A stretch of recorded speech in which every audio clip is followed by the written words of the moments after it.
Hello, bachcho, let's read this question. The question says that what does the term saltation imply?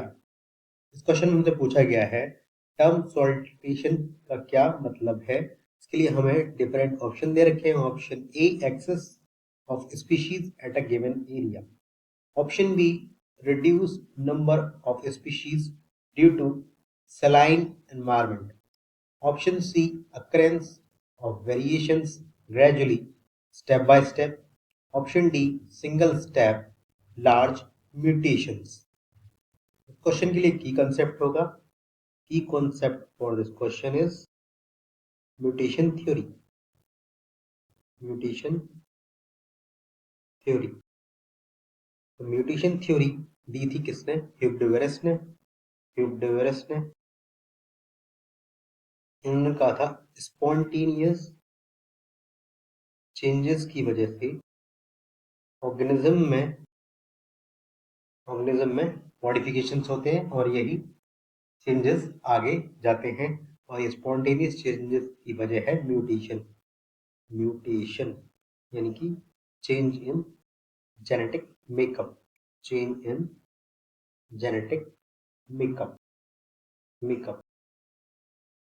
इसी को उन्होंने बताया है single step large mutation.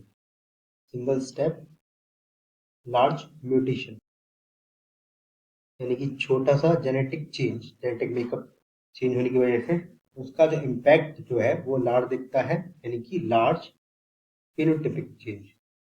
Phenotypic large mutation मतलब phenotypic change जो है वो उसका इम्पैक्ट ज्यादा दिखता है एक छोटे से जेनेटिक मेकअप में चेंज होने की वजह से।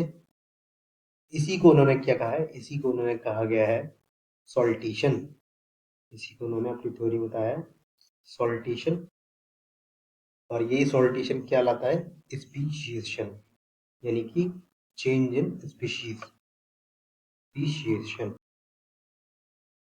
स्पीशीज की चेंज आना यानी कि उनके कॉमन क्या होंगे? एंसेस्टर्स होंगे, लेकिन ये चेंजेस हुए हैं किसकी वजह से? म्यूटेशन की वजह से। यही चेंजेस किसकी वजह से हुए? म्यूटेशन की वजह से। तो ये क्या है? Single step large mutation.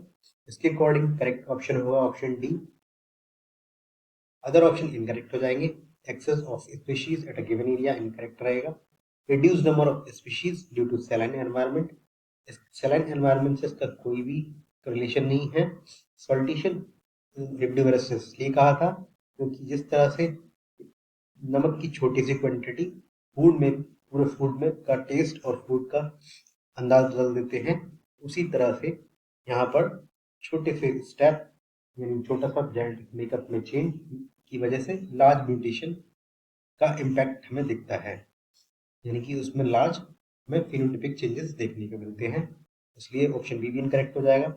Option C, occurrence of variation gradually step by step. Occurrence of variation में यानी कि difference between parents and offsprings.